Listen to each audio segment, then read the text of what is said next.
ঘরের মেয়েদে বয়ে সলে নাস্তা করতাম ছিলাম, এর মেয়েদে আমরা গরিবের পদ্মা সেতু পার হয়ে আমার বন্ধু নয়না ঢাড়াই করতেছে। আমি তো মনে মনে কই আজকে মনে হয় কোনো জং টং লাগাই আইছে। আপনারা আমার আগের ভিডিও দেখছেন যে আমার গরিবের পদ্মা সেতুর কাজ চলমান আছে। তো আলহামদুলিল্লাহ আমরা এই গরিবের পদ্মা সেতুর কাজ প্রায় শেষের দিকে। পদ্মা সেতু পার হয়ে দিয়ে আমার বন্ধু নয়না আমার দিক সাহেব বেড়াইতের মতো মুস্কি মুস্কি বেটকাইতেছে। আমার তো হের এই চেহারার দিক নজর গেছে না, হের গাড়ির দিকে নজর গেছে। গাড়ির অবস্থা দেখলে বোঝা যায় যে গাড়ির মালিক কি পরিমাণ অপরিষ্কার হইতে পারে। আমার বন্ধু নয়নের গাড়ির সিফা সাফার মেয়ে দেখছি নাকি পরিমাণ ময়লা, আল্লাহ জানে হের সিফা সাফার মেয়ে কি ময়লা। বছরে তেমন একদিনও গোসল করে নাই, হাট আসে। আমি এবার গেলাম কেউ চেহারা এমন চকচকা কইরা এরকম ময়লা গাড়ি লয়ে লইব। নিজের যত্ন করতে করতে তো মাশাআল্লাহ একটা দেহ বানাই লাইছো। আবুল তুমি হেমা দাও না, এখন গাড়িটার একটু যত্ন করো। এক বন্ধু বৃষ্টি এলে নিজে সাবধানে গোসল টুসল করি না। আর এই বৃষ্টির মধ্যে গাড়ি দিলে উল্টাতে আর গাড়ি ময়লা হয়ে গেছে। এখানে বন্ধুর ফটোটা নাই কিন্তু গাড়িটা ধুইতে এই কারণে আমরা সুন্দর একটা প্লেস হয়ে যাচ্ছে গাড়িটা নিজের হাতে দোনের লিগে। এখানে কত যারা যারা আমার পেজটা কোনো ফলো করছে না তাড়াতাড়ি পেজটা ফলো করে দেন। আজকে আমরা এস্থেটিক একটা পরিবেশ হয়ে গাড়িটা ধুইয়া গাড়ি ধুইতে গিয়ে আমরা কি কি পাইতারা করছি এটা দেখতে হলে অবশ্যই ভিডিওটা শেষ পর্যন্ত দেখতে হইব। তো দেরি না করে আমরা গাড়িটা বুবু করে টাইনা দিতেছি আমরা গন্তব্যস্থলের দিকে। গ্রামের রাস্তাঘাট আমার মতো সিউনসাক কোন হইলো,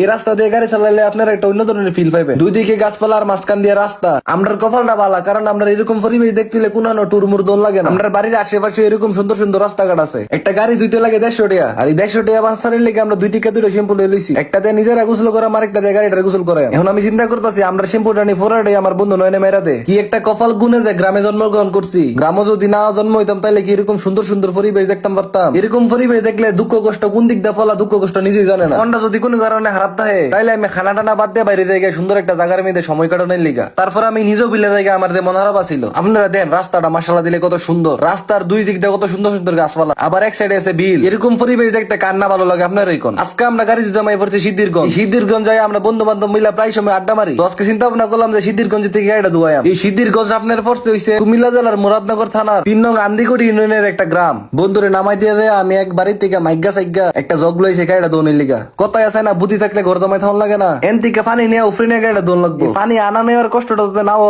এই লিগা আস্তা গাড়িটা আমি নিচে নামাই লাইছি। কুরবানি ঈদের দিন যেমনি কুরবানির গরুটারে যত্ন সহকারে সবাই নিচে ফুচ্চা ধোয়া, ইকোনে আমি গাড়িটারে কুরবানির গরুর মতো দিতে আছি। গাড়িটারে মরানোর মতো কোনো তেলা মেলা লগে আনছি না। আল্লাহর কি কুদ্রু নৌকার মেয়ে দিয়ে একটা তেলা ফালাই রাখছে। আমি কোনো কিছু নামাই বা নিজের মনে করে তেলাটা সুন্দর করে টাইনা নিজের কাছে লয়ে পড়তাছি। অনেক সময় বেশি সুখ খুঁজলে কপালে দুঃখ থাকে। ইকোনে আমরা অবস্থা হয়ে গেছে অনেকটা এরকম। আর আমি লেগে গাড়িটারে পানির মধ্যে নামাইছিলাম। ইকোনে নামানোর পরে দিয়ে না পানিটা ফুল ফেক হয়ে গেছে, যার কারণে গাড়িটার মধ্যে পানি দিলে আর ময়লা হইতাছে। আর এই জায়গাটা ফেকনের পিছনে মেইন কাহিনীটা হইছে আমার বন্ধু নয়নে। এর তো নাইমা বৈশের মতো দাফরান শুরু করছে। হেন দিকে গাড়িটা ঠেলা মিলে একটা সুন্দর একটা জায়গা টানছি, যের দিকে গাড়িটা একদম ইজিলি দোন যাবে। আমি এমন না গাড়িটার মধ্যে যেমন পানি মারা শুরু করছি, এমনি যদি কিছুক্ষণ বিলেতে পানি উড়াই তাহলে আশা করি বিলে পানি শেষ হয়ে যাবো। পরে আমার বন্ধুরা ডাক দেয় না, দেখলাম দেখ খাটাস কি করে রাখছো গাড়িটারে, কত সুন্দর সাদা রিং এর মধ্যে কেমনে কাদা লাগা রাখছো। কোনে আমার মনের মতো পরিষ্কার করতেছে গাড়ির রিম দিলে। বন্ধু গো বাবা সুন্দর।